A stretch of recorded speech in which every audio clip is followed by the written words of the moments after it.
പ്രൊഫ്കോൺ ധർമ്മചിന്തയും മൂല്യബോധവുമുള്ള വിദ്യാർത്ഥി തലമുറയുടെ സൃഷ്ടിപ്പ് ലക്ഷ്യമാക്കി MSM സംഘടിപ്പിക്കുന്ന പ്രൊഫഷണൽ വിദ്യാർത്ഥി സമ്മേളനം പ്രൊഫ്കോൺ കഴിഞ്ഞ 12 വർഷമായി ദക്ഷിണേന്ത്യയിലെ പ്രൊഫഷണൽ വിദ്യാർത്ഥികൾക്കായി നടത്തുന്ന സമ്മേളനം മാർച്ച് 13, 14, 15 തീയതികളിലായി കോട്ടയം മാമൻ മാപ്പിള ഹാളിൽ പ്രൊഫ്കോൺ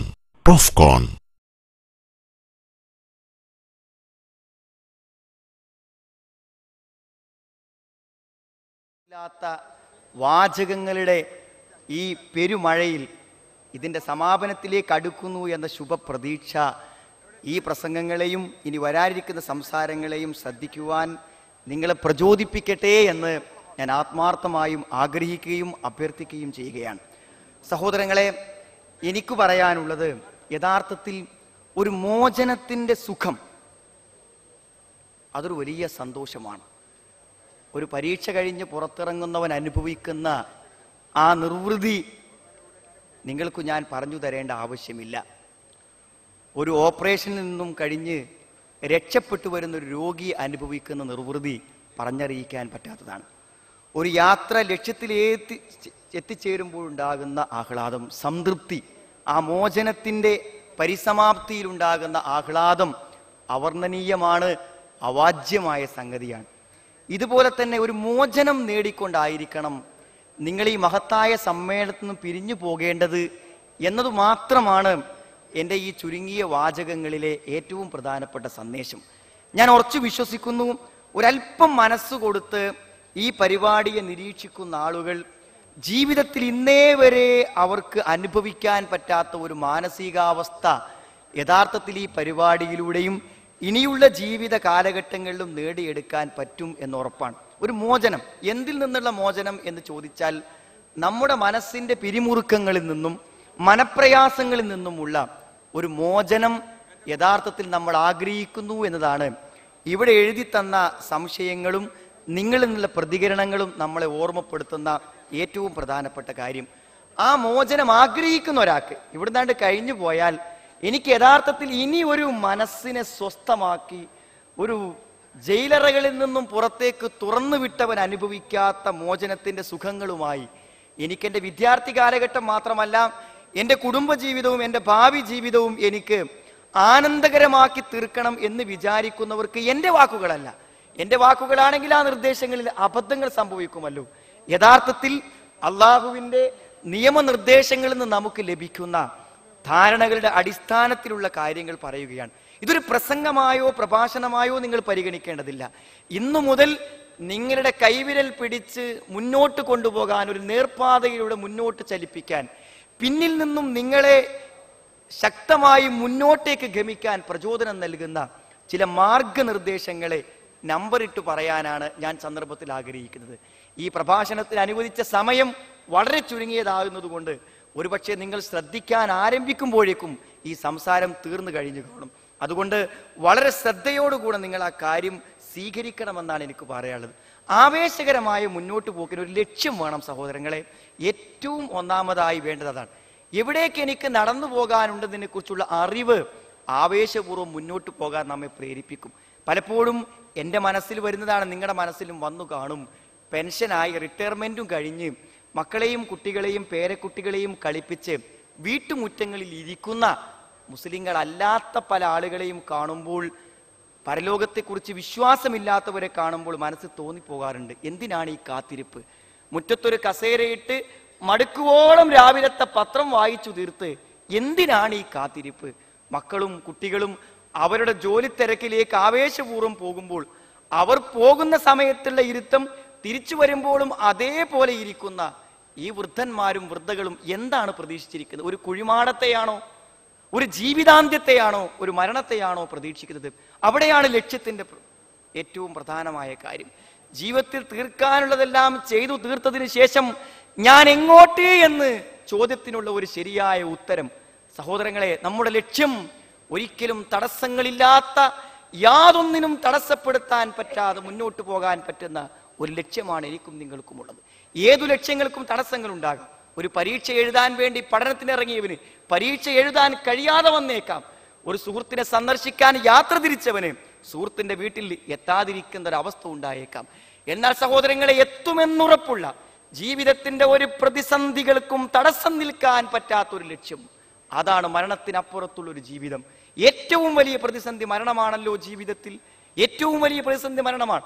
മരണത്തിനപ്പുറത്താണ് അതുള്ളത്. അതുകൊണ്ട് ഒരു പ്രതിസന്ധികൾക്കും തടസ്സം നിൽക്കാൻ പറ്റാത്ത ഒരു ജീവിതത്തിലേക്കാണ് എന്റെയും നിങ്ങളുടെയും ഈ പ്രയാണമെന്ന് നമ്മൾ മനസ്സിലാക്കുക. പക്ഷെ എന്തു സംഭവിച്ചു എന്നറിയോ? പലപ്പോഴും നമ്മൾ അങ്ങനെ ആലോചിച്ച് തീരുമാനിച്ച് മുന്നോട്ട് പോകാത്തത് കൊണ്ടാണ്. നിമിഷങ്ങളെ കൊണ്ട് മാറും. കഴിഞ്ഞ ദിവസം ഞാൻ പരിചയപ്പെട്ട ക്യാമ്പസിലെ ഒരു സുഹൃത്ത് എന്നോട് പറഞ്ഞത് അവന്റെ ജീവിത മാറ്റത്തിന്റെ കാരണമാണ്. അറബിയിൽ നിന്ന് കിട്ടിയ അറബിയിലുള്ള 4 മിനിറ്റ് സമയം കൊണ്ട് കാണിക്കാവുന്ന ബ്ലൂടൂത്ത് വഴി തന്റെ സുഹൃത്ത് മൊബൈലിലേക്ക് പകർന്നു നൽകിയ ഒരു സന്ദേശം. എന്താണ് അതിലുള്ള? ഒന്നുമില്ല. ഇങ്ങനെ ശ്വാസം ഒരു അല്പസമയം വായയും മൂക്കും അടക്കി പിടിച്ചാൽ അല്പനിമിഷം കഴിഞ്ഞാൽ പിന്നെ എന്ത്? ഈ ട്യൂബ് ലൈറ്റുകളെ നമ്മൾ കാണുമോ? ഇല്ല. നമ്മുടെ ചുറ്റുപാടുള്ള എന്തെങ്കിലും നമുക്ക് കാണുമോ? പിന്നെ പുതിയൊരു ജീവിതാവസ്ഥയാണ്. നിമിഷങ്ങൾക്കപ്പുറത്ത് പുതിയൊരു ലോകമാണ് തുറന്നു വെക്കുന്നത്. ഒരുപക്ഷെ ചിതറി വീണ് കിടക്കുന്ന റോട്ടിൽ നിന്നും നമ്മെ പെറുക്കിക്കൊണ്ട് വന്നാൽ നമ്മുടെ ആത്മാവ് പിന്നെ കാണാൻ പോകുന്നത് പുതിയൊരു ലോകമാണ്. ആ ലോകത്തിന്റെ അനുഭവങ്ങളെ കുറിച്ച് പറഞ്ഞു തരാൻ ആർക്കു പറ്റും? ആ ലോകമാണ് യഥാർത്ഥത്തിൽ നമ്മുടെ മുമ്പിൽ ഏറ്റവും വലിയ ലക്ഷ്യം. സഹോദരങ്ങൾ, അല്പം സൂക്ഷ്മതയോടെയും ശ്രദ്ധയോടുകൂടെയും മുന്നോട്ട് പോകാൻ കഴിയണം. 2 തരത്തിലുള്ള ചോദ്യം നിങ്ങളിന്ന് വായിക്കുമ്പോൾ 2 മനസ്സുള്ളവരെ കാണാൻ പറ്റുന്നു. ഒരു കുട്ടി ചോദിച്ച ചോദ്യം നമ്മൾ അത്ഭുതപ്പെടുന്നു. അതിന്റെ നേരെ വിപരീതമാണ് വേറൊരാൾ ചോദിച്ചത്. ആ 2 ചോദ്യങ്ങൾ വായിച്ചാൽ തന്നെ ഞാൻ ഈ സദസ്സിൽ പറയാനുള്ളതെല്ലാം അതോടെ തീരും. സമയത്തിന്റെ പരിമിതി കൊണ്ട് ചോദ്യത്തിന്റെ സംക്ഷിപ്തം പറയാം. ഒരാൾ പറയുന്നു, സൂക്ഷ്മത കൊണ്ട് ഞാൻ ലാബിൽ ഒറ്റക്കാകുന്ന സമയത്ത് ചിലപ്പോഴൊക്കെ ലാബിൽ സമയം വൈകുമ്പോൾ ഒരു സ്ത്രീയും ഒരു പുരുഷനും ഒറ്റക്കാകാറുണ്ട്. അങ്ങനെ ഞാൻ ഇരിക്കേണ്ടി വന്നാൽ ചിലപ്പോൾ അമുസ്ലിം പെൺകുട്ടികളായിരിക്കും കൂടെ അവിടെ ഉണ്ടാകുക. അവർ ശരിക്കും ഇസ്ലാമിക വസ്ത്രധാരണങ്ങളൊന്നും ഇല്ലാത്തതുകൊണ്ട് ആ സമയം അവിടെ കഴിച്ചു കൂട്ടേണ്ടി വരുമ്പോൾ വളരെ വലിയ പ്രയാസമുണ്ട്. അത് തെറ്റാകുമോ? അതിന് കുറ്റമുണ്ടാകുമോ എന്നൊരാൾ ചോദിക്കുമ്പോൾ മറുഭാഗത്തൊരു സുഹൃത്ത് ചോദിക്കുന്നു. നോക്കൂ നിങ്ങൾ, ആ ചോദ്യം വളരെ മനോഹരമായ ഒരു ചോദ്യമാണ്. ആ കാഴ്ചപ്പാടും ഈ കാഴ്ചപ്പാടും തമ്മിലുള്ള വ്യത്യാസമാണ്. പ്രേമം എങ്ങനെ തെറ്റാകും? നേരത്തെ പറഞ്ഞ വിഷയം തന്നെയാണ്. എങ്ങനെ തെറ്റാകും? അള്ളാഹു എന്തിനൊരു വികാരം തന്നു എന്നാണ്. ഒരു പെൺകുട്ടിയെ കാണുമ്പോൾ ഒരു താല്പര്യം ജനിക്കുന്നു, ഒരു ആൺകുട്ടിയെ കാണുമ്പോൾ താല്പര്യം കാണിക്കുന്നു. അങ്ങനെ ഒരു വികാരം എന്തിന് ദൈവം നമുക്ക് തന്നു? അത് ഇതിനു വേണ്ടിയല്ലേ എന്നാണ് വേറൊരാൾ ന്യായം വെച്ച് തിരിച്ചു ചോദിക്കുന്നത്. ഞാൻ പറഞ്ഞാൽ ഈ മാനസികാവസ്ഥ തമ്മിലുള്ള വ്യത്യാസം നിങ്ങൾ ആലോചിച്ച് നോക്കൂ. നിങ്ങൾ സഹോദരങ്ങളെ, യഥാർത്ഥത്തിൽ മരണത്തിനപ്പുറത്തൊരു ജീവിതമുണ്ടെന്ന് ഈ പ്രോഫ്കോൺ നിങ്ങളെ പഠിപ്പിച്ചോ? പഠിപ്പിച്ചില്ലെങ്കിൽ ശൂന്യമാണ് ഈ തിരിച്ചുപോക്ക്. ശൂന്യമാണ് ഈ തിരിച്ചുപോക്ക്. നിങ്ങൾക്കൊന്നും സഹോദരങ്ങളെ ഇനി നൽകാനില്ല ഈ ജീവിതത്തിൽ. അത് ബോധ്യപ്പെട്ടോ? ഒരു തരിമ്പ് സംശയം ബാക്കി നിൽക്കുന്നുവോ? ജീവിതത്തിന്റെ ബാക്കി രംഗത്ത് ഇസ്ലാമിന് നിങ്ങളോടൊന്നും പറയാനില്ല, നിങ്ങളോടൊന്നും സംസാരിക്കാനില്ല. നിങ്ങൾ ഏതെങ്കിലും ഒരു വേദിയിൽ ഞങ്ങളോടൊപ്പം വന്നിരിക്കേണ്ടതില്ല, ഒരു സദസ്സിനെയും ധന്യമാക്കേണ്ടതില്ല. ക്യാമ്പസിൽ കൂട്ടുകൂടി നടക്കുന്ന ഇതിന്റെ പ്രവർത്തകന്മാരോടൊപ്പം തൽക്കാലം നിങ്ങൾ നടക്കണമെന്ന താല്പര്യവും ഈ പ്രസ്ഥാനത്തിനോ ആദർശത്തിനോ ഇല്ല. ഉറപ്പ്, ഇവിടുത്തെ തീയിന്റെ എത്രയോ ശക്തിയുള്ള ഒരു നരകം ഞാൻ എൻ്റെ കണ്ണുകളെ കൊണ്ട് കാണാനിരിക്കുന്നു. പുതിയ കാഴ്ച തന്നുകൊണ്ട് ഒരു പുതിയ സ്വർഗം, ഇതാണ് യഥാർത്ഥ ലക്ഷ്യം. അതിനെ മുൻനിർത്തി ചിന്തിക്കുമ്പോൾ സഹോദരങ്ങൾ ഒരു മാറ്റം ആവശ്യമാണ്. അപ്പോൾ എൻ്റെ മനസ്സിനെ നന്നാക്കി ഒരു നല്ല ജീവിതം എനിക്ക് വേണം. ഞാൻ പറഞ്ഞല്ലോ, മനസ്സിനെ മോചിപ്പിക്കുക എന്ന് പറഞ്ഞാൽ ഏറ്റവും വലിയ മോചനം എന്തെന്നറിയുന്നത് തെറ്റുകളും തന്നെയാണ്. സഹോദരങ്ങൾ, ഈ സദസ്സ് പ്രകടിപ്പിച്ച ഏറ്റവും വലിയ വികാരം, എൻ്റെ സുഹൃത്ത് CP സലീം പറഞ്ഞല്ലോ, ഈ പ്രേമത്തെക്കുറിച്ചുള്ള സംശയങ്ങൾ വന്ന ഏതൊരു കടലാസ് എടുത്ത് വായിച്ചാലും ഒരു കുറ്റബോധത്തിൽ നിന്നാണ് അത് വന്നത്. ആ കുറ്റബോധങ്ങൾ മനസ്സിൽ നിന്ന് ഇറങ്ങിപ്പോകാതെ ഒരു സന്ദർഭത്തിലും സഹോദരങ്ങളെ നമ്മുടെ മനസ്സ് മോചിപ്പിക്കപ്പെടില്ല. എല്ലാ സന്ദർഭത്തിലും ചെയ്യുന്ന തെറ്റുകളെ കുറിച്ചുള്ള മാനസിക പ്രയാസങ്ങൾ. ലാ ഉഖ്സിമു ബിയൗമിൽ ഖിയാമ വലാ ഉഖ്സിമു ബിന്നഫ്സിൽ ലവ്വാമ. പരലോകമുണ്ടെന്നതിന് തെളിവ് അല്ലാഹു പറഞ്ഞെന്തറിയോ? കുറ്റപ്പെടുത്തുന്ന മനസ്സാണ്. മനസ്സിൽ നിന്നും പാപത്തിന്റെ ചിന്തകളെ പൂർണ്ണമായും മോചിപ്പിച്ചെടുക്കുമ്പോൾ മാനസികമായ സമാധാനം, സന്തോഷവും നമുക്ക് ലഭ്യമാകും. നോക്കൂ നിങ്ങൾ, ഒരു വാചകം അധികം അതിനെക്കുറിച്ച് പറയാനാണ് ഉദ്ദേശിക്കുന്നത്. ഇങ്ങനെ തെറ്റായ നിലക്കുള്ള ബന്ധങ്ങൾ സ്ഥാപിക്കുന്ന ആളുകൾ അതിൽ നിന്ന് ഇങ്ങോട്ട് വേറിടാനുള്ള ഒരു പ്രയാസം കൊണ്ട് എന്തൊക്കെ ന്യായങ്ങളാണ് ചോദിക്കാൻ ഉദ്ദേശിക്കുന്നത്. ഒരു കാര്യം ഞാൻ പറയാം, 2 മനസ്സ് അള്ളാഹു ആർക്കും നൽകിയിട്ടില്ല, 2 ഹൃദയം ഒരാൾക്കുമില്ല. യഥാർത്ഥത്തിൽ മനസ്സു നിറയെ അതാണ്.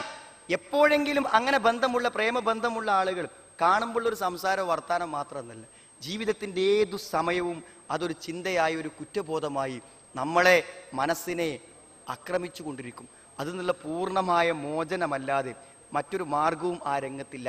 ന്യായീകരിക്കാവുന്ന, നന്മയെന്ന് പറയാവുന്ന ഒരു കാര്യവും ആ രംഗത്ത് എടുത്തുദ്ധരിക്കുക സാധ്യമല്ലെന്ന് ഉറപ്പാണ് സഹോദരങ്ങൾ. അതുകൊണ്ട് തെറ്റുകളിൽ നിന്നുള്ള ഒരു മോചനം നമ്മുടെ ഹൃദയത്തിനു നേടാൻ ഈ സന്ദർഭത്തിൽ സാധിച്ചാൽ അതന്നെയാണ് ആ രംഗത്തുള്ള ഏറ്റവും വലിയ വിജയം. അതേപോലെ തന്നെ പലപ്പോഴും ഇവിടെ ചോദിക്കുന്ന ചോദ്യങ്ങളിൽ നിന്ന് നമുക്ക് മനസ്സിലാവും. ഒരു സുഹൃത്ത് പറയാണ്, എനിക്ക് അല്പസമയം മ്യൂസിക് ഇങ്ങനെ കേൾക്കുന്ന സമയത്ത് വല്ലാത്തൊരു ആനന്ദവും ആഹ്ലാദവും, എൻ്റെ എല്ലാ ക്ഷീണവും മാറി ഒരു ഉന്മേഷം അനുഭവപ്പെടുക. എത്രമാത്രം എഴുതിയിറങ്ങൾ വേണ്ട ചോദ്യം. മഷി ഉണങ്ങാതെ കിടക്കുന്നു, ആരാധനകൾക്ക് പോലും എനിക്ക് ആവേശം പകരുന്നു എന്നാണ്. കുറച്ചു നേരം പാട്ട് കേട്ടാലേ എത്രമാത്രമാണ് മാനസികമായി ഇതിനെ പരിവർത്തിച്ച്. ഞാൻ ചോദിക്കട്ടെ, ചുടുവെള്ളത്തിൽ കൈ തൊട്ടാൽ അതപ്പോൾ ശരീരം അനുഭവിക്കില്ലേ? തണുത്ത വെള്ളത്തിൽ തൊട്ടാൽ അത് അപ്പം അനുഭവിക്കും. എങ്കിൽ ഉറച്ചു വിശ്വസിച്ചോളൂ, മനസ്സിനെ സെക്കൻഡുകളെ കൊണ്ട് സ്വാധീനിക്കുന്ന ഒന്നാണ് മ്യൂസിക്. അതാണ് ചെല്ലുന്ന സമയത്ത് തന്നെ മനസ്സിന്റെ മാനസികാവസ്ഥ മാറും. നോക്കൂ നിങ്ങൾ, മനസ്സാക്ഷി കുത്തിനെ മരവിപ്പിക്കാൻ എന്തിന് കഴിയുമെന്നറിയൂ? മ്യൂസിക്കിന് കഴിയും. അതുകൊണ്ട് ഒരാൾ സ്വന്തം വസ്ത്രങ്ങൾ മുഴുവനും അഴിച്ചിട്ട് യാതൊരു മാനുഷിക സ്വഭാവങ്ങളും ഇല്ലാതെ മനുഷ്യത്വരഹിതമായി പെരുമാറണോ? മ്യൂസിക് വേണം.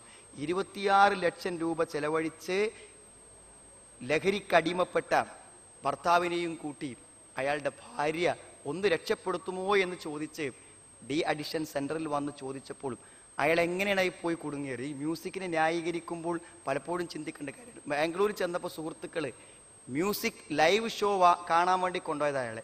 മ്യൂസിക് ലൈവ് ഷോ, അതാണ് അയാൾ അതിൻ്റെ പേര് പറഞ്ഞത്. അപ്പോൾ മ്യൂസിക് അല്ലേ, എന്താ പോയി നോക്കിക്കൂടെ എന്നേ വിചാരിച്ചുള്ളൂ. പോയി കയറിയപ്പോൾ 1000 രൂപ ടിക്കറ്റിന് ഒരു ചെറിയ ഒരു ഗുളിക, വളരെ ചെറിയൊരു ഗുളിക കൂടെ, ടിക്കറ്റിൻ്റെ കൂടെ. ഉള്ളിൽ കയറിയിട്ട് അദ്ദേഹം തന്നെ വിശദീകരിച്ച്, അദ്ദേഹം നേരിട്ട് എനിക്ക് വിശദീകരിച്ച് എന്താണ്, അപ്പുറത്തും ഇപ്പുറത്തും വെച്ചിട്ടുള്ള ക്യാബിനുകൾ, അതിൻ്റെ ബോക്സുകൾ, അതിൻ്റെ നടുക്കൊരു ഗ്ലാസ്, ചായ കുടിച്ചു വെക്കുന്ന ഗ്ലാസ് വെച്ചാൽ അത് പൊട്ടിത്തെറിക്കുന്ന ശബ്ദത്തിലാണ് സംഗീതമായി പുറത്തേക്ക് വരുന്നത്. സംഗീതം തുടങ്ങുന്നതിന് മുമ്പ് ഈ ഗുളിക എല്ലാവരും കഴിച്ചു. 1000 രൂപ ടിക്കറ്റ്, ബാംഗ്ലൂരിലെ റിസോർട്ടിൽ. എന്നിട്ട് നിമിഷങ്ങൾ കഴിഞ്ഞപ്പോഴേക്കും ചാടാൻ തുടങ്ങി.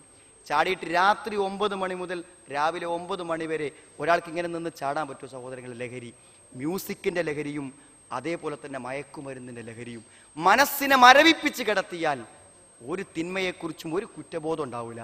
ആ കുറ്റബോധങ്ങളാണ് ജീവിതത്തെ അസ്വസ്ഥമാക്കിയത്.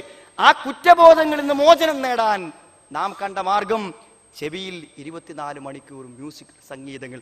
അതിന്റെ ഒരു ഗുണം പറയൂ സുഹൃത്തുക്കളെ, ന്യായീകരിക്കുന്നവരൊരു ഗുണം പറയൂ. അർത്ഥമില്ലാത്ത, ആശയമില്ലാത്ത ഈ സമയം കളയുന്ന വിലപ്പെട്ട സമയങ്ങളെ ചെലവഴിക്കുന്ന, 1 മിനിറ്റ് കൊണ്ട് 2 മാർക്കിന്റെ ഒരു ആൻസർ പഠിക്കാൻ പറ്റും. 5ഉം 10ഉം മണിക്കൂറും ചെവിയിൽ വെച്ച ഈ മ്യൂസിക്കുകൾ നമുക്ക് എന്തു നൽകി?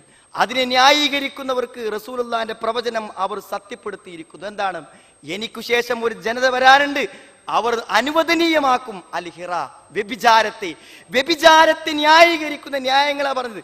ഒരു അന്യ പെൺകുട്ടിയോട് തോന്നിയ കാമത്തിനെ പുതിയ പേരിട്ട് വ്യഭിചാരത്തിന് പുതിയ ന്യായങ്ങളല്ലേ കടലാസ തുണ്ടുകളിൽ എഴുതി വെച്ചത്? വ്യഭിചാരത്തെ അനുവദിക്കുന്ന ഒരു പുതിയ തലമുറ, അതാണ് ഇവിടെ കണ്ടത്. സംഗീതത്തെ അനുവദിക്കുന്ന ഒരു പുതിയ തലമുറ ഇവിടെ വരും. അതേപോലെ തന്നെ പിന്നെ പട്ടുകളെ, അള്ളാഹുവിന്റെ എന്ത് വിരോധിച്ചോ അതിനെയൊക്കെ അനുവദിക്കുന്ന ഒരു കാര്യം വരും. നോക്കൂ നിങ്ങൾ, ചെറിയൊരു കുറ്റബോധം വരുമ്പോൾ മുമ്പ് ചോദിച്ചിരുന്നത് എനിക്ക് നിസ്കാരത്തിൽ ഭക്തി കിട്ടുന്നില്ല എന്നാണ്. ഇപ്പൊ ഏതൊരുത്തം വന്നാലും ആദ്യം ചോദിക്കണം എന്താ അറിയൂ? ചെറിയൊരു പിന്നെ ബിസിനസിന്റെ ഭാഗമായിട്ടുള്ള ഒരു ചെറിയൊരു പിന്നെ റെപ്രസെന്റേറ്റീവ് ആയിട്ട് വർക്ക് ചെയ്യുന്നുണ്ട്, അതിന്റെ ശരി എന്താണെന്നാണ്. എന്താണ് ശരി? പലിശ ദിർഹമുരിബൻ, ഒരു ദിർഹം പലിശ ആരെങ്കിലും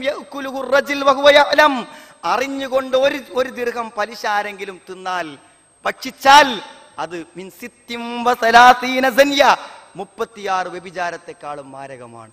എല്ലാ തിന്മകളും ആ തിന്മകൾക്കുള്ള ന്യായങ്ങളാണ് സഹോദരങ്ങളെ നാം കണ്ടുകൊണ്ടിരിക്കുന്നത്. മനസ്സിന്റെ വിശ്രമം എങ്ങനെ സാധ്യമാകും? സംഗീതത്തിലല്ല, ലഹരിയിലല്ല. അതൊക്കെ അല്പം ആശ്വാസം പകർന്നാലും പിന്നീട് ഏറ്റവും ശക്തമായ വേദനയോടെ തിരിച്ചു വരികയാണ് ചെയ്യുക. പരിഹാരമാർഗം ഞാൻ പറഞ്ഞു, നിങ്ങൾ പരീക്ഷിച്ചോളി.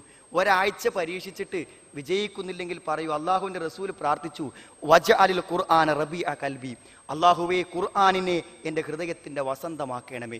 ഒരു പ്രകൃതിയിൽ വസന്തം എന്ത് സുഗന്ധങ്ങൾ പരത്തുന്നുവോ, എന്തൊരു നല്ല അന്തരീക്ഷത്തെ സൃഷ്ടിക്കുന്നുവോ എന്ന പോലെ സഹോദരങ്ങളെ, നിത്യവസന്തം ഹൃദയത്തിൽ എങ്ങനെ ഉണ്ടാവും? ഖുർആനിനെ കൊണ്ട് അതുണ്ടാവും. ഖുർആൻ ശരിക്കും ഉൾക്കൊള്ളുകയും ഖുർആൻ പഠിക്കുകയും അതിൻ്റെ പ്രായോഗിക നിർദ്ദേശങ്ങൾ ജീവിതത്തിൽ പകർത്തുകയും ചെയ്യുമ്പോൾ അത് ആനന്ദകരമായൊരു ജീവിതമാണ്. അത് ഉൾക്കൊണ്ട് മറ്റുള്ളവർക്ക് പ്രബോധനം ചെയ്യുന്ന ജീവിതത്തിൻ്റെ ആത്മസംതൃപ്തി പറഞ്ഞറിയിക്കാൻ പറ്റാത്തതാണ്. ഖുർആന്റെ ആ മനോഹരമായ പാരായണങ്ങൾ പോലും എത്ര മനോഹരമാണ് സഹോദരങ്ങൾ. നോക്കൂ, ഒരു ഫാത്തിഹ സൂറത്ത് തറാവീഹ് നിസ്കരിക്കുമ്പോൾ 11 റക്അത്ത് ഉണ്ടാവും. ഫാത്തിഹ സൂറത്ത് ഇമാമ് എത്ര പ്രാവശ്യം ഓതുന്ന ആലോചിച്ച് നോക്ക് നിങ്ങൾ. നമുക്ക് എന്തെങ്കിലും മടുപ്പ് തോന്നാറുണ്ടോ? എപ്പോഴും മനോഹരമായിട്ടേ തോന്നും. നിങ്ങളൊരു ഡയൽ ട്യൂണായിട്ടൊരു മ്യൂസിക് വെച്ച് നോക്കൂ, എത്രയോ കേട്ടാൽ പിന്നെ നമ്മളത് മാറ്റുന്നു. ഇഷ്ടപ്പെട്ടതാണ് നമ്മൾ സെലക്ട് ചെയ്ത്, മാറ്റി മടുത്തു. എന്നാൽ വിശുദ്ധ ഖുർആൻ എത്ര പാരായണം ചെയ്താലും എത്ര വായിച്ചാലും മടുക്കാത്താണ് എൻ്റെ വാചകങ്ങൾ, അതിൻ്റെ ഈണങ്ങൾ പോലും അങ്ങനെയാണ്. ഒരു സുഹൃത്തെ ഖുർആനിൻ്റെ ആ ഈണ ഭംഗിയെ ന്യായീകരിച്ചുകൊണ്ടാണ് മ്യൂസിക്കിനെ ന്യായീകരിച്ചത്. അത് ഖുർആൻ അങ്ങനെയാണല്ലോ ഇറങ്ങിയത്. അപ്പൊ ഇതിന് അനുവദനീയമാണെന്നല്ലേ സൂചന എന്നാണ്. അതിലെന്തെങ്കിലും നന്മയുടെ വശമുണ്ടെങ്കിൽ ആ നന്മ ഖുർആൻ പാരായണത്തിലൂടെയും കേൾവിയിലെയും നമുക്ക് പകർന്നു നൽകും. അതുകൊണ്ട് മനസ്സിന്റെ സന്തോഷം തിന്മയുടെ മാർഗങ്ങളല്ല. അള്ളാഹു നമുക്ക് നിശ്ചയിച്ച അനുവദനീയമായ വഴികളിലൂടെ അത് അനുഭവിക്കാനുള്ള ശ്രമം നാം നടത്തണം എന്നുള്ളതാണ്. അതേപോലെ തന്നെ എനിക്ക് ഓർമ്മപ്പെടുത്താൻ, മനസ്സിനെ മോചിപ്പിക്കാൻ എന്തെങ്കിലും ഒരു ഉത്തരവാദിത്തങ്ങൾ നമ്മൾ ഏറ്റെടുത്താൽ അത് ഭംഗിയായി നിർവഹിക്കുക എന്നുള്ളത് ഏറ്റവും വലിയൊരു കാര്യം തന്നെയാണ്. വാപ്പൻ്റെ അടുക്കുന്ന് പണം വാങ്ങി നമ്മൾ കൊണ്ടുവന്നു വരുമ്പോൾ സാധാരണ നമുക്ക് തന്നെ വേറൊരാളെ ആശ്രയിച്ച് ജീവിക്കുക എന്ന് തന്നെ പ്രയാസമാണ്. ആ സമയത്ത് സ്വന്തം പിതാവിൽ നിന്ന് വാങ്ങുമ്പോൾ പോലും ചെറിയ മാനസിക പ്രയാസമുണ്ട്. സഹോദരങ്ങളെ, ആ പണം വാങ്ങിക്കൊടുന്ന് തെറ്റായ മാർഗത്തിൽ വിനിയോഗിക്കുക എന്ന് പറഞ്ഞാൽ അയാളെ മനസാക്ഷിക്കുത്ത് എത്രയായിരിക്കും. വളരെ പ്രയാസപ്പെട്ട് സ്വന്തം വീട്ടിൽ സ്വന്തം അനുജന്മാർക്ക് നൽകേണ്ട ഭക്ഷണമായി നൽകേണ്ട പണം പിശുക്കി ഉണ്ടാക്കി ഫീസായി തന്നിട്ട് ആ ക്യാമ്പസിലെ സമയവും ആ വാപ്പ തന്ന പണവും തെറ്റിനുപയോഗിച്ചാൽ ആ മനസ്സിന് എന്ത് സന്തോഷം ഉണ്ടാവും? എല്ലാവരോടുമുള്ള കടമകളെയും കർത്തവ്യങ്ങളെയും ശരിയായ അർത്ഥത്തിൽ നിർവഹിക്കുമ്പോൾ മാത്രമേ മനസ്സിന് സന്തോഷം ഉണ്ടാവുള്ളൂ. തെറ്റുകളിൽ നിന്ന് മോചനം നേടുക, അതേപോലെ തന്നെ വിശുദ്ധ ഖുർആൻ ശരിയായ രൂപത്തിൽ പഠിച്ചും മനസ്സിലാക്കിയും ജീവിക്കാൻ ശ്രമിക്കാം. പിന്നെ അവസാനമായി ഇതിൽ ഉന്നയിക്കപ്പെട്ട ഒരു പ്രധാനപ്പെട്ട കാര്യം, ഇവിടെ മാർഗനിർദ്ദേശം ആവശ്യമുള്ളത് പലരും ചോദിക്കുന്ന ഒരു ചോദ്യം സാധിക്കുന്നില്ല എന്നാണ്. ഒരു സുഹൃത്ത് വ്യക്തമായി എഴുതിയിട്ട് എനിക്ക് കഴിയുന്നില്ല എന്നാണ്. കഴിയുന്നില്ല എന്ന് പറഞ്ഞാൽ പലരും പറയുന്നതാണ്. ഒരു സുഹൃത്ത് 10 കൊല്ലം ഭാര്യ ഭർത്തൃ ബന്ധത്തിൽ ജീവിച്ചിട്ടും അയാളുടെ ഭാര്യയും അയാളും ഏറ്റുപറയുന്ന ഒരു കാര്യം, എനിക്ക് കഴിയുന്നില്ല. എന്തിനു കഴിയുന്നില്ല എന്നാണ്? ചെറുപ്പത്തിൽ ശീലിച്ചു വന്ന സ്വയം ഭോഗം, അത് യഥാർത്ഥത്തിൽ എനിക്കതിൽ നിന്ന് മോചനം നേടാൻ പറ്റുന്നില്ല എന്നാണ്. മോചനം നേടാൻ പറ്റാത്ത ഒരു തിന്മകളുമില്ല സഹോദരങ്ങളെ. എങ്ങനെ മോചനം നേടാം? ആദ്യം മനസ്സുകൊണ്ട് ആഗ്രഹം വേണം. തെറ്റായ ശീലങ്ങൾ ജീവിതത്തിൽ കൊണ്ടുവരാതിരിക്കണം. പിന്നെ മോചനം നേടാനുള്ള ശരിയായ മാർഗം, നമ്മുടെ സുരക്ഷയ്ക്ക് വേണ്ടി അള്ളാഹു ദീനിൽ കുറേ മാർഗങ്ങൾ നിശ്ചയിച്ചിട്ടുണ്ട്. വീട്ടിൻ്റെ സുരക്ഷയ്ക്ക് വാതിലുണ്ടല്ലോ അല്ലേ? എല്ലാറ്റിനും സുരക്ഷക്കാണ്. നമ്മുടെ ശരീരത്തിൻ്റെ സുരക്ഷയ്ക്ക് വസ്ത്രങ്ങളുണ്ട്, വാഹനത്തിൻ്റെ സുരക്ഷയ്ക്ക് അതിൻ്റെ സംവിധാനങ്ങളുണ്ട്. എന്തിനും സുരക്ഷ. ഉയർന്നു നിൽക്കുന്ന വലിയ മുനാരത്തിനും വലിയ സിഗ്നലുകൾക്കും മുകളിൽ ഇടിമിന്നലേൽക്കാതിരിക്കാൻ രക്ഷാ സംവിധാനങ്ങളുണ്ട്. നമുക്ക് മാത്രം രക്ഷാ സംവിധാനങ്ങൾ വേണ്ടേ? തെറ്റായ വേഷവിധാനങ്ങളോടെ പ്രത്യക്ഷപ്പെടുന്ന ക്യാമ്പസിലെ കുട്ടികൾ, വൃത്തികെട്ട സിനിമകൾ, വൃത്തികെട്ട പോസ്റ്ററുകൾ, എന്തെല്ലാം രതിവൈകൃതങ്ങൾ, സുഹൃത്തുക്കൾ പരസ്യമായും സ്വകാര്യമായും നൽകുന്ന തിന്മയുടെ പ്രചോദനങ്ങൾ. ഒരു സുരക്ഷ നമുക്ക് വേണം. നല്ല നേരം പുലർന്ന് നാം കണ്ണു തുറന്ന് എഴുന്നേൽക്കുമ്പോൾ തന്നെ സുരക്ഷയുടെ വചനങ്ങളോടെ ജീവിതം ആരംഭിക്കണം. ഒന്ന്, സമയത്ത് എഴുന്നേൽക്കണം. 8 മണി വരെയും 9 മണി വരെയും കിടന്നുറങ്ങുന്നവർക്ക് സഹോദരങ്ങളെ ജീവിതത്തിലൊരു നന്മയെക്കുറിച്ചും ആലോചിക്കാനോ സന്തോഷത്തോടെ ജീവിക്കാനോ ആവില്ല. മടിയനായി ഉണരാതെ നല്ല മനസ്സോടെ ഉണരുക. നേരത്തെ ഉണരുക. അലാറം വെച്ച് ഉണർന്നു കഴിഞ്ഞാൽ ഇസ്ലാം സുരക്ഷയ്ക്ക് വേണ്ടി വെച്ച ഏറ്റവും നല്ല മാർഗം നമസ്കാരമാണ്. നമസ്കാരം കൃത്യതയോടെ ചെയ്യുന്നവനിൽ അത് കാണും. നോക്കൂ നിങ്ങൾ, നബി സാസ്വ പറഞ്ഞു, എനിക്ക് ഭൗതിക ജീവിതത്തിൽ ഇഷ്ടപ്പെട്ട ഒന്ന് സുഗന്ധമാണ്, മറ്റൊന്ന് എൻ്റെ ഭാര്യമാരാണ്. പിന്നീട് നബി പറഞ്ഞു, ഖുർറത്തു ഐനി ഫിസ്വല, ഞാൻ ഏറ്റവും ആനന്ദം അനുഭവിക്കുന്ന നിമിഷങ്ങൾ നമസ്കാരത്തിലാണ്. ശരിക്കണം നമസ്കരിച്ചാണ്ടല്ലോ അത് ജീവിതത്തിൽ വല്ലാത്തൊരു മാറ്റം സൃഷ്ടിക്കും. നമസ്കരിക്കാൻ നിൽക്കുമ്പോഴേക്കും ചെയ്യുന്ന തെറ്റുകൾ ഓരോന്ന് ഓർമ്മ വരും. വരാതിരിക്കണമെങ്കിൽ തെറ്റിൽ നിന്നും മുക്തമായി ഭക്തിയുള്ള ഒരു ഹൃദയത്തെ സ്ഥാപിക്കുക, അതിൽ നിന്നും ഭക്തിയുള്ള നമസ്കാരം ഉണ്ടാക്കുക. മറക്കരുത്, തിരിച്ചു പോകുമ്പോൾ ചിലപ്പോൾ അസർ നമസ്കരിക്കാൻ വിട്ടുപോകും. യാത്രാവേളയിൽ ളുഹറിന്റെ കൂടെ കസറാക്കിയിട്ടെങ്കിൽ നമസ്കരിച്ച് ഇന്നു മുതൽ അതിനെ കണിശത ഏർപ്പെടുത്തുക. ക്യാമ്പസിന്റെ എന്തു തിരക്കിലും സാധിക്കുമെങ്കിൽ പള്ളിയിലെത്താൻ ശ്രമിക്കുക. ആ ശീലം മറ്റുള്ളവർ നമ്മളെ വ്യതിരിക്തമായി നിൽക്കും, നമ്മുടെ മനസ്സുകളെ ശുദ്ധമാക്കും. രണ്ടാമത്തെ, സുഹൃത്തുക്കളെ നിങ്ങൾ മറക്കരുത്, നിങ്ങൾക്കൊരു കൂട്ടുകാരൻ വേണം. എവിടെയും കൊണ്ടുപോകാൻ കൂട്ടുകാരൻ. കൂടെ വിസ എടുക്കേണ്ടത്, ഭാര്യനെ കൊണ്ടുപോകണമെങ്കിൽ കൂടെ വിസ വേണം, വേറെ വിസ എടുക്കണം, ടിക്കറ്റ് വേണം. ഏതു നാട്ടിലും എവിടെയും നമുക്ക് കൊണ്ടുപോകാൻ പറ്റിയ ഒരു കൂട്ടുകാരൻ, അതാണ് വിശുദ്ധ ഖുർആൻ. ഒരു ഇംഗ്ലീഷിലുള്ള ഒരു പരിഭാഷയോടുകൂടെ നോബൽ ഖുർആന്റെ ചെറിയ കോപ്പി കിട്ടും. പ്രോഫ്കോണിൽ നിങ്ങളുടെ ഒരു കൂട്ടുകാരനായി നിങ്ങളൊരു ഖുർആനെ സ്വീകരിക്കും. ഒരു 10 വാചകങ്ങളെങ്കിലും ഒരു ദിവസം എത്ര തിരക്കുണ്ടെങ്കിലും പാരായണം ചെയ്യൂ. ആ പാരായണം നമുക്ക് വല്ലാത്തൊരു കവചമാണ്, സംരക്ഷണമാണ്. ഖുർആൻ പാരായണം ചെയ്യുന്ന ഒരു വ്യക്തിയിൽ എന്നെ കൊണ്ട് കഴിയൂല എന്ന് അവൻ പറയേണ്ടി വരൂല. നമസ്കാരം, ആ ഖുർആൻ പാരായണം ഏറ്റവും പ്രധാനപ്പെട്ട കാര്യമാണ്. സുരക്ഷയ്ക്ക് വേണ്ടി നിശ്ചയിക്കപ്പെട്ട ദിക്റുകളുണ്ട്, നിങ്ങളത് പഠിക്കണം. എനിക്ക് പറയാൻ സമയമില്ല എന്തെല്ലാം ദിക്ർ. ആ ദിക്റുകൾ പിശാചിൽ നിന്ന് നമുക്ക് സംരക്ഷണം നൽകും, ആത്മസംതൃപ്തി നൽകും, മനസ്സമാധാനം നൽകുന്ന ദിക്റുകളുണ്ട്. അത് നമ്മൾ പാരായണം ചെയ്യണം, ശരിയായ അർത്ഥത്തിൽ പറയണം. അവസാനമായി സുരക്ഷയുടെ ഏറ്റവും വലിയ നിർദ്ദേശം എന്താണെന്ന് ചോദിച്ചാൽ, നാം ഒരു മാതൃകകളാവുക. നമ്മുടെ ക്യാമ്പസിൽ നാം നന്മ പറയാൻ തുടങ്ങുമ്പോൾ പിന്നെ നമുക്ക് മാറാൻ പറ്റൂല. തൽക്കാലം വസ്ത്രമൊക്കെ ഒന്ന് കയറ്റിയെടുത്ത് അല്പം വൃത്തിയിൽ നടക്കാമെന്ന് തീരുമാനിച്ചു. അങ്ങനെ ആരോടും പറയാതെ അങ്ങനെ തുടങ്ങി. കുറച്ച് കഴിഞ്ഞപ്പോൾ ഒരു മടുപ്പ്, പഴയ പോലെയായി. എന്നാൽ അത് മാറാൻ തുടങ്ങിയപ്പോൾ തൊട്ടടുത്ത സുഹൃത്തിനോട്, എന്താണ് സുഹൃത്തെ, എന്തു നന്മയാണ് ഇതിലുള്ളത്? ഈ പാൻസ് നെരിയാണിക്ക് താഴ്ത്താൽ നമസ്കാരം ശരിയാകുമോ? ഈ വൃത്തികേടിലൊക്കെ വലിച്ചഴച്ചിട്ട് പിന്നെ പോയി നിസ്കരിച്ചാൽ എന്നൊരു ചോദ്യം ഞാൻ മാറുമ്പോൾ തന്നെ സുഹൃത്തിനോട് ചോദിച്ചാൽ, പിന്നെ എൻ്റെ മനസ്സ് പിറകോട്ട് പോകുമ്പോൾ അവൻ തിരിച്ചു ചോദിക്കും, അല്ല നീ പറഞ്ഞിട്ടാണല്ലോ ഞാൻ ഇങ്ങനെ ചെയ്തതെന്ന്. ഒരു മാതൃകയായി പരസ്പരം ഉപദേശിച്ച് ജീവിക്കാൻ തുടങ്ങുമ്പോൾ ആ മാറ്റം നമ്മുടെ ജീവിതത്തിൽ ദൃശ്യമാകും. സഹോദരങ്ങളെ, ഈ ഒരു മാറ്റത്തിന് വേണ്ടി, ഈ ഒരു പരിവർത്തനത്തിന് വേണ്ടി നമ്മൾ ആഗ്രഹിക്കുക. ആലോചിച്ച് നോക്കൂ, നിങ്ങൾ ഇവിടെ ഇരിക്കുമ്പോൾ നാം പ്രതീക്ഷിക്കുന്നു വീട്ടിൽ നിന്നൊരു വിളി, എന്താണ്, ഇന്ന ആള് മരണപ്പെട്ടു പോയി, നിങ്ങൾ പെട്ടെന്ന് വീട്ടിലെത്തണം എന്ന് പറയുമ്പോൾ നാം ആലോചിക്കുന്നില്ല മരണം ഇത്രേ ആകസ്മികമാണെന്ന്. ഏതു നിമിഷത്തിലും നമ്മളിൽ അത് വന്നെത്തുകയും ഒരു തിരിച്ചുപോക്കിൽ പുതിയ അനുഭവങ്ങൾ നമ്മുടെ മുമ്പിൽ പ്രത്യക്ഷപ്പെടുകയും ചെയ്യുമെന്ന് ഉറപ്പ്. ആ ഉറപ്പ് നമുക്ക് ലഭിച്ചുവെങ്കിൽ ഒരു പുതിയ മാറ്റം ആഗ്രഹിക്കുക. മനസ്സാക്ഷി വേണ്ടെന്ന് പറയുന്നതെല്ലാം വേണ്ടെന്ന് വെക്കാനും, മനസ്സിനെ മോചിപ്പിച്ച് ആഹ്ലാദവും സന്തോഷകരവുമായ ദിനരാത്രങ്ങളെ സൃഷ്ടിക്കാൻ അല്പം ത്യാഗത്തോടുകൂടെ സ്വയം പരിശ്രമം നടത്തുക. നമ്മുടെ ക്യാമ്പസിൽ നാം തിരിച്ചു ചെല്ലുന്നവരിൽ നിന്ന് വ്യതിരിക്തമായും വ്യത്യസ്തമായും ജീവിക്കുക.